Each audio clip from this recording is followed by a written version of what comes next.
It is so timely that we are celebrating our golden year in the midst of a worldwide medical crisis.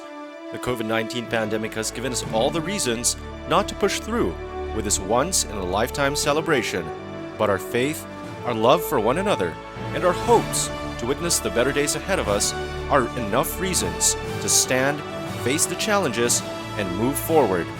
Today, as we kick off the FEU-NRMF Medical Technology Alumni Homecoming, we give importance not just for the celebration of 50 magnificent years of history, rather, this is an event that ushers in the next 50 years of our organization, our family.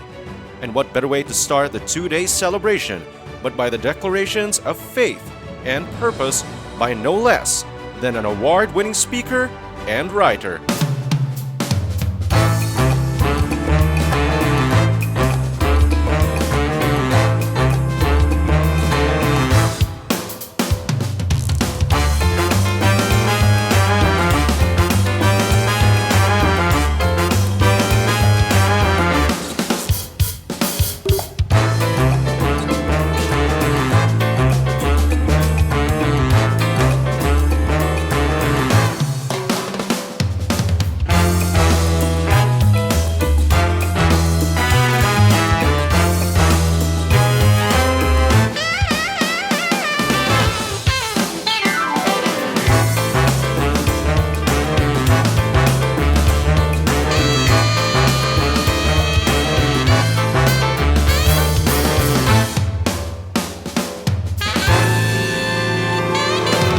Ladies and gentlemen, the Medical Technology Alumni Society of FEU-NRMF is proud to present a world-renowned motivational speaker, Mr. Francis J. Kong.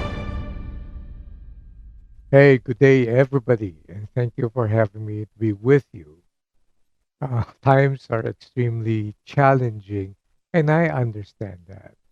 And so I appreciate your organization's initiative to have an event like this because we all need the encouragement that we can have. Now, many of us may be working from home. Some of us are going through a hybrid model, going to the clinic, going to the hospital. The rest are working from home, and we may not notice this. Pero ang bilis po ng oras. Suddenly, where do we find ourselves now? It's going to be Christmas time. So, one wise person says, time moves slowly, but time passes quickly. And this pandemic has changed a lot of things in this world. What is a pandemic anyway?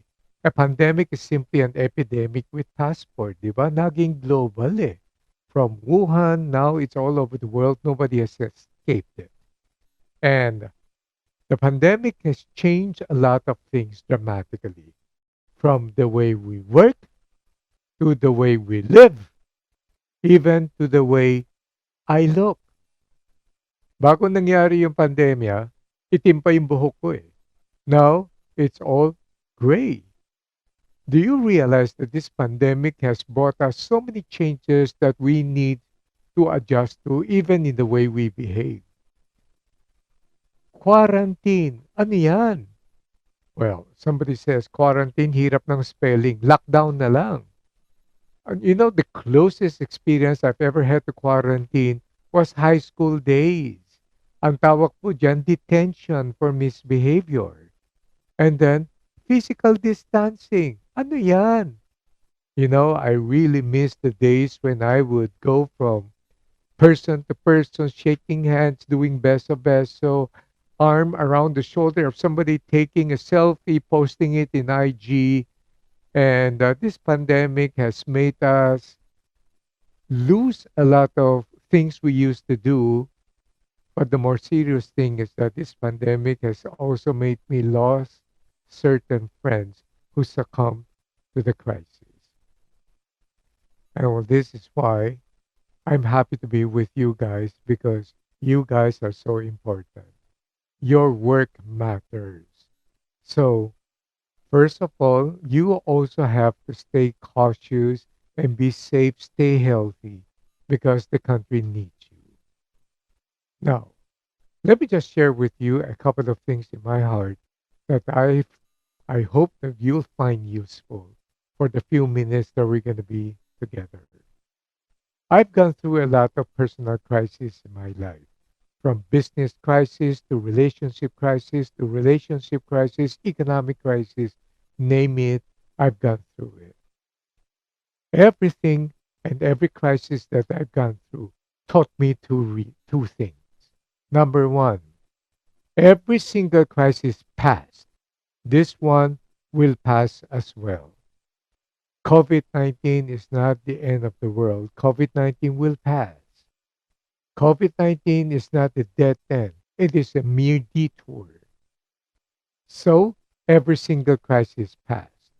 The second thing that I've learned is this: every crisis changed me, and I become a different person after going through it. This crisis is changing you, and the change can make you stronger and better, or without knowing the right way to deal with this, it can debilitate you and make you become a weaker person. All throughout the crisis that I've gone through, I'd like to share with you the key takeaways and the learnings that I have had that has enabled me to manage through those difficult times and to bring me to where I am today. One day, I had a conversation with a truly respected, internationally acclaimed motivational speaker, Dr. Dennis Waitley.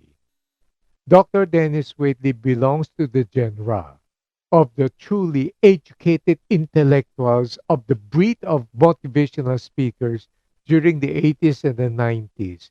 At sila po, malaki ang kanilang tinulong sa aking buhay. We were both invited to speak in an event.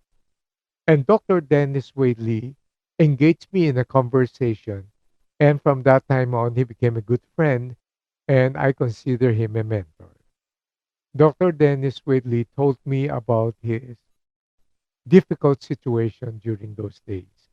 Sabi na po sa akin, you know, Francis, my mansion in Beverly Hills got burned down to the ground. And that is less than 1 year after my wife left me. We had a divorce. And I said, so what happened, Dennis? He says, well, it's my fault, not her fault. I always thought that I can make her happy by showering her with her Mercedes Benz sports car, a mansion in Beverly Hills, Chanel bags, and Louis Vuitton, and all those things, Hermes. And, I was wrong. I thought I can make her happy that way. But I was always away. I was always traveling from one place of the world to another place, doing motivational speeches, doing trainings, and I can identify with that. That was my kind of life pre COVID days, traveling here and there and always involved in doing talks. And then he looked at me and he said, you know what, Francis? That's no way to make everybody happy. What she needed me from me was to have time for her. And then I asked him another question. And I said, well, how are you able to motivate people when you yourself are going through intensely difficult times? And this is what he taught me that forms the very foundation of enabling me to be able to manage through very difficult times that I've experienced all throughout my life. And this is what he said, which I'm going to share with you, which I hope you will remember. Dr. Dennis Whitley looked at me and he said, Francis, I want you to remember this. Life is never what happens. It's how you take it. And I said, please explain. He says, let me repeat. Life is never what happens. It's how you take it. You can put two prisoners inside the dungeon. Both will look up. One will see the bars. The other one will see the stars. And I said, oo nga, ano. You have the same situation. You have the same difficult circumstance, and yet it all depends on how you look at things. And I said, oh my, that's true. Life is never what happens, it's how I take it. When I think back of 1997 Asian financial crisis, there were those who look at it as the end of the world. Their business could not function and they closed down. Others naman look at it as business is seasonal, business is cyclical. Good times come, good times go. Bad times come, bad times go. So what's the big deal? It's how I am going to manage the situation that I have right now. That thing never left me. In fact, Dr. Dennis Waitey was one of the key people in my life who changed the way I look at things. Give you a little background. I started my life and my business in garments. I made a name in garments. In 1985, I founded a local jeans company that became popular and that put my name as an industry recognized name. If I don't know if you would remember this, many of you are very young, but your parents would probably remember the famous brand of jeans and jackets and shirts that I invented in the 1980s. It's called Company B. Now, what a lot of people do not know is that we came from very humble beginnings. My first entry into the world of garments, my first job was an employee. I was fixing mannequins in show windows. That was my first job. But through the writings of Dr. Dennis Waitley and Zig Ziglar and all these guys, Jim Rohn, I learned to look at things in a different way. I first look at my job, low paying job. In fact, my former college friends were laughing at me and they were saying, oh, scholar nga ng school. Tagabihis naman na mannequin pare, nakakatawa. And then I look at myself and I say, so what? Wala namang hanap buhay na nakakahiya. Hindi ka naman nagnanakaw. And then, life is not what happens, it's how I take it. I took that as a challenge. And then I said, but I don't want to stay there forever. So I embarked myself on a nonstop series of learning and reading books. That's why I got to meet Dr. Dennis Waitley. I got to meet Zig Ziglar and Jim Rohn through the voluminous books that I read. And I increased my knowledge, I increased my competence, I increased my skills, and here's the basic thing. I increased my initiative in wanting to make things happen. I would bug my boss and I would say, Sir, meron akong idea. Why don't we do this? Why don't we do that? To cut the story short, in the 4 years that my employment started as a mannequin changer in show windows, I became the general manager of that same company. So it all depends on how you look at it. Now, let me share with you how I look at the current pandemic. What's a pandemic anyway? A pandemic is simply an epidemic with passport that has gone global. From an epidemic in Wuhan, it has become pandemic global in scale, and now you and I are wishing and hoping and desiring and praying that the pandemic now becomes endemic. It becomes something that we learn to live with. COVID 19 has caused massive change in the world. This crisis was not caused by an economic storm. This crisis was caused by by a health storm. Therefore, think of it and look at it this way. Because this crisis was caused by a health storm, a health recovery would lead to an economic recovery, wouldn't it? That's why your job is essential. Your work is important. This is a race against time. The ability to engage mass vaccination and the booster shots versus the virus developing another subvariant. And so what I'm seeing now is opening up of the economy. What I'm seeing now is bright spots beginning to happen. Pero kung hindi mo nakikita ito, you will only be confined to the negative things you see and the negative things you are feeling right now without understanding that if you were to compare this time right now compared to the same time last year, ang layo na ho ng ating napuntahan. Same time last year, it was so bleak and dark. Now we're beginning to see cases going down. Traffic now in EDSA. Traffic na naman. Footprints now in the mall is going back to certain malls, not all of them yet, but now there's traffic in the malls again. And domestic resorts and the domestic tourism spots are full of reservations. My client, Cebu Pacific now, is increasing their flights. Ang layo na ho na nangyayari ngayon compared to the same time last year. So where does that put you and me? Well, ito lang po ang sa akin. Rather than just grinding through the present. Anong ibig sabihin niyan? Yung bang, if I can just live my life one day at a time thingy, lumipas lang itong araw na to, if I can just survive today, I'll be alright. That's not good. Rather than just grinding through the present, I think we need to start shaping our future. What does that mean? Ibig sabihin po, accept the fact that the crisis is here. Accept the fact that COVID-19 now is going to be living together with us. But so, we now begin to build resilience. Resilience now is something that a lot of people fail to understand. Kaya marami mga speakers nagsasabing, you gotta have resilience, you gotta have resilience.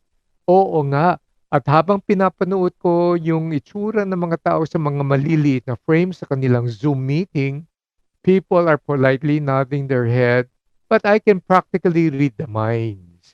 They're practically saying, resilience, resilience. Madali para sa yung sabihin yan. But if you put yourself in my position, you wouldn't be saying the things that you're saying. What they have failed to understand is this. Resilience is not what you have. Resilience is what you do. Our daily actions, our rituals, our habits will expand our resilience bandwidth.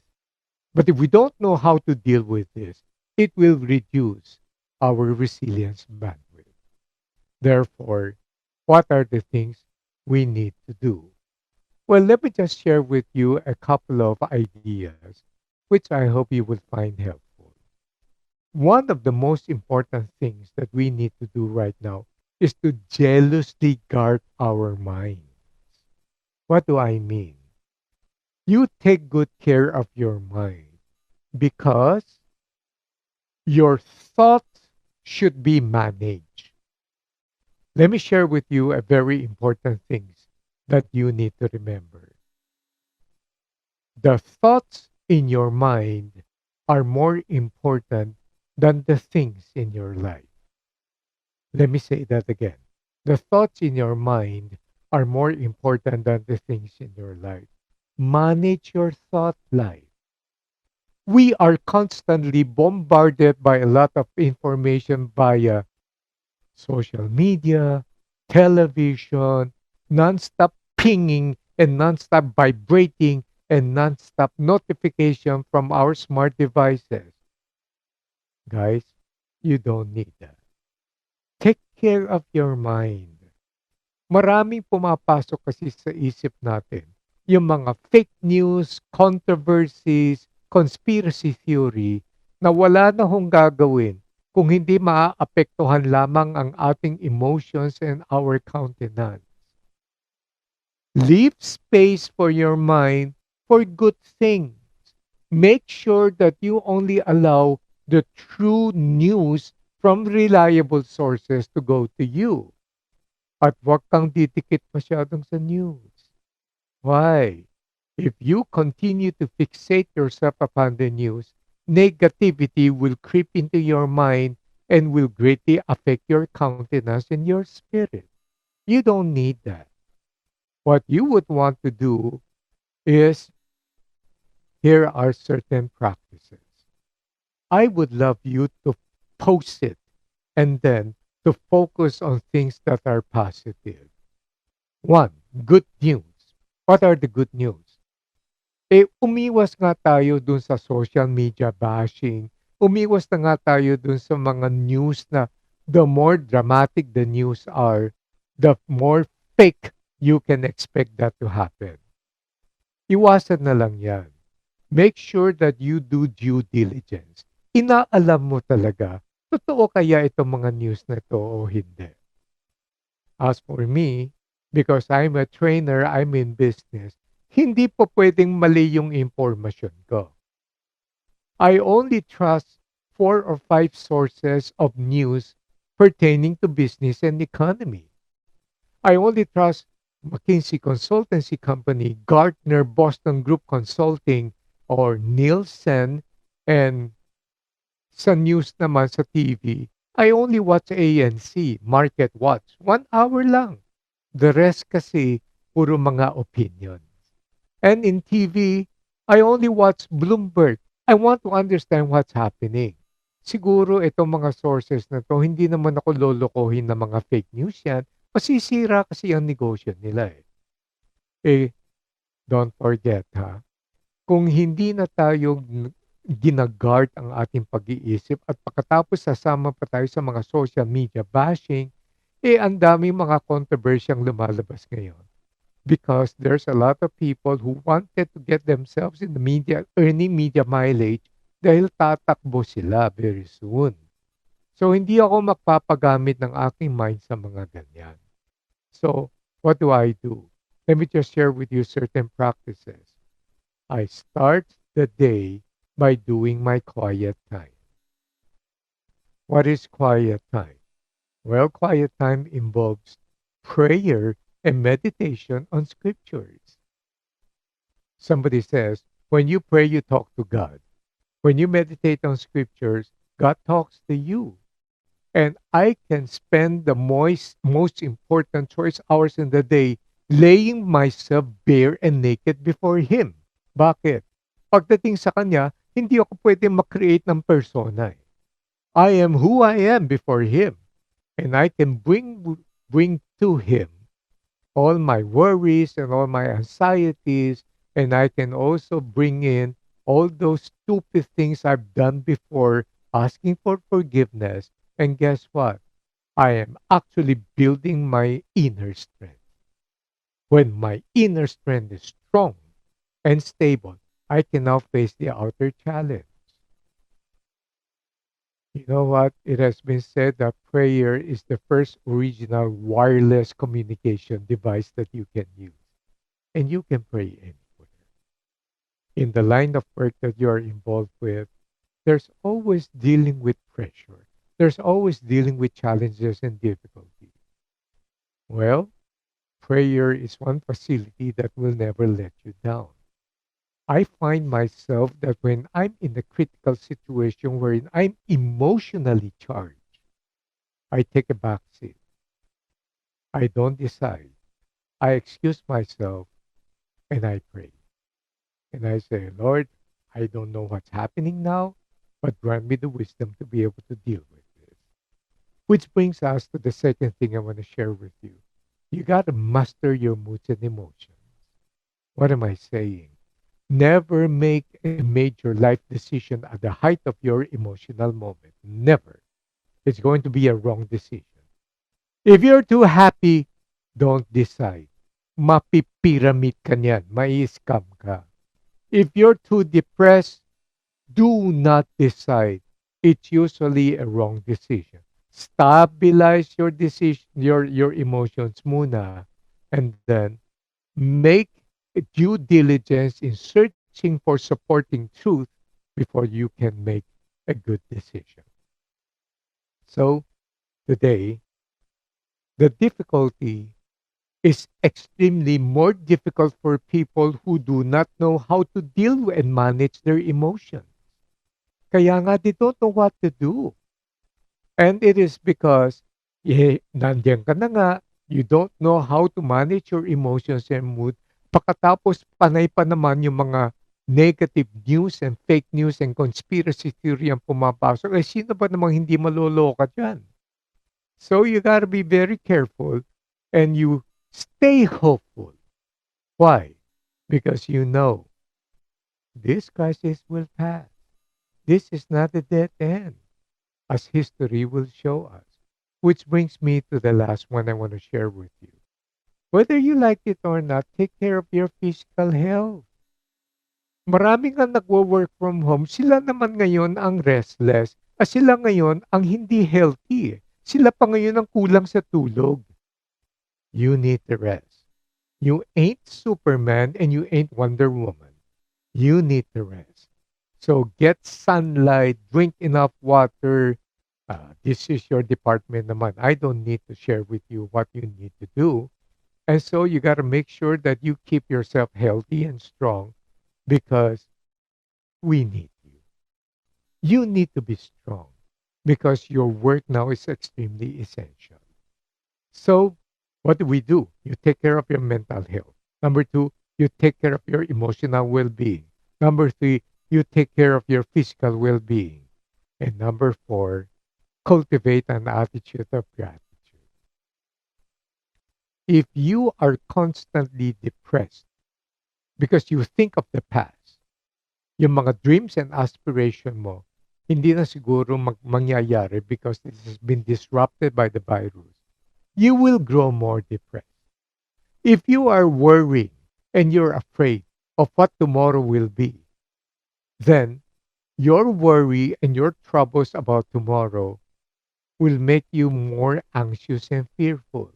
Either way, the past and the future for you are negatives, and it will rob you from being mindful of the present. You gotta focus on the present. Why? There's just so many blessings out there that we can be thankful for.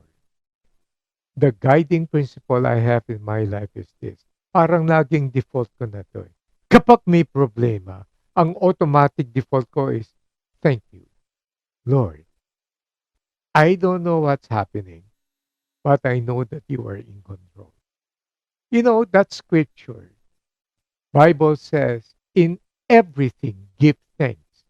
It doesn't mean only in good things that you're going to be thankful. It means in everything. And that it makes perfect sense naman pala. When you begin to be thankful, it calms you down. Because underneath that is the basic understanding. One, you and I are not in control of the universe. There are things beyond our control.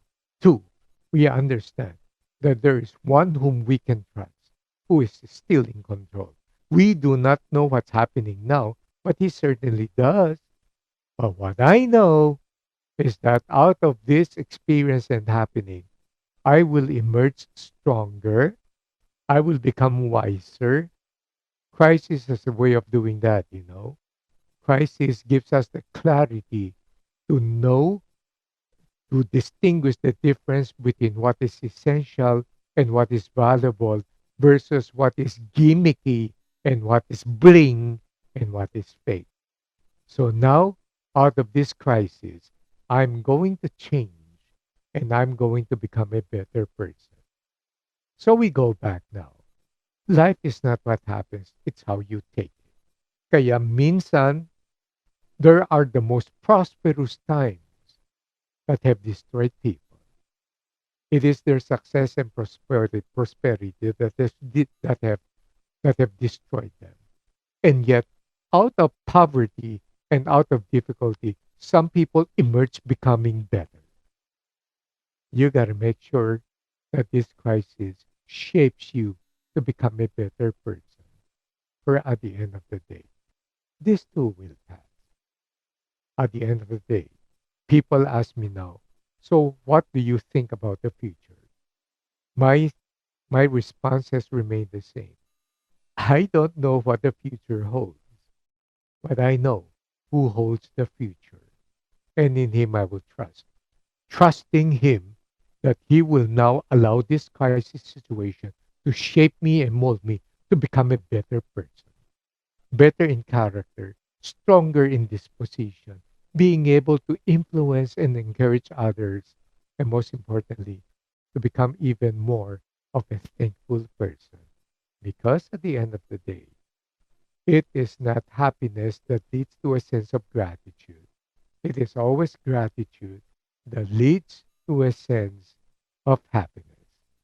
So go through these difficult times, becoming a better person. And one day, many years from now, you're going to look back to today and say, you know what? I was shaped by COVID 19 to be the person I am today. And that's what will happen to you because you now learn how to see the stars and not just the bars.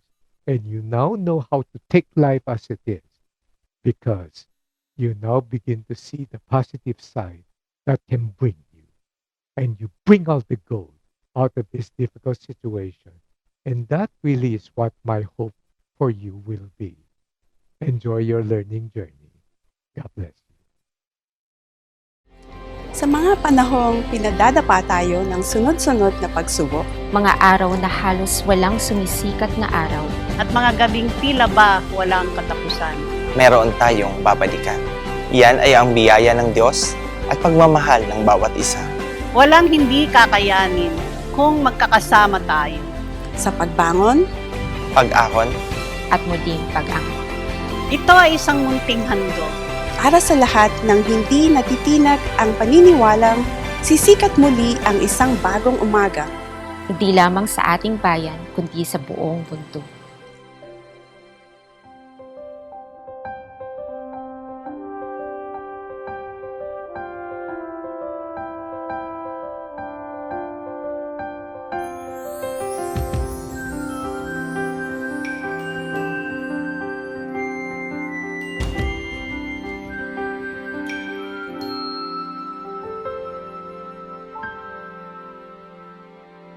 Ngayong panahon ng pagsubok,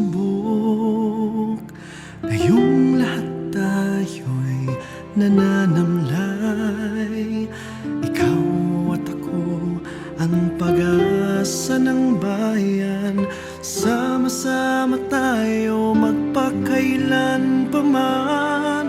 Tanaw sa dilim ay ilaw, maliwanag na daan ang kagigisnan.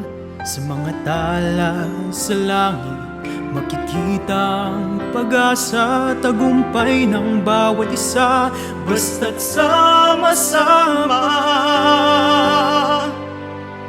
Buksan mo ang iyong puso, damhin mo ang damdamin, pakinggan mo ang awit ko, ang galing ng Pilipino. Maniwalang kaya mo ang anumang pagsubok ng buhay, basta't kapit kamay.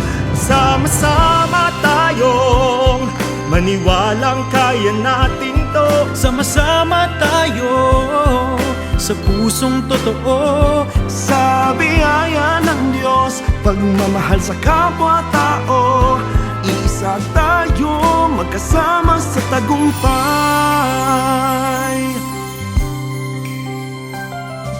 Ngayong panahon ng pagsubok, ngayong lahat tayo'y nananamlay. Ikaw at ako ang pag-asa ng bayan, sama-sama tayo magpakailan pa man. Tanglaw sa dilim ay ilaw, maliwanag na daan ang kagigisnan. Sa mga tala sa langit, makikita ang pag-asa, tagumpay ng bawat isa, basta't sama-sama. Buksan mo ang iyong puso, damhin mo ang damdamin, pakinggan mo ang awit ko, ang galing ng Pilipino. Maniwalang kaya mo ang anumang pagsubok ng buhay, basta't kapit kamay. Sama-sama tayo, maniwalang kaya natin to. Sama-sama tayo, sa pusong totoo, sa biyaya ng Diyos, pagmamahal sa kapwa-tao. Iisa tayo, magkasama sa tagumpay.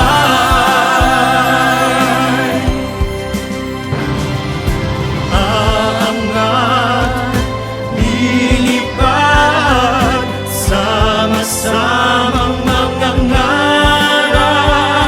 Tuloy-tuloy, ikaw at ako, sa ating tagumpay.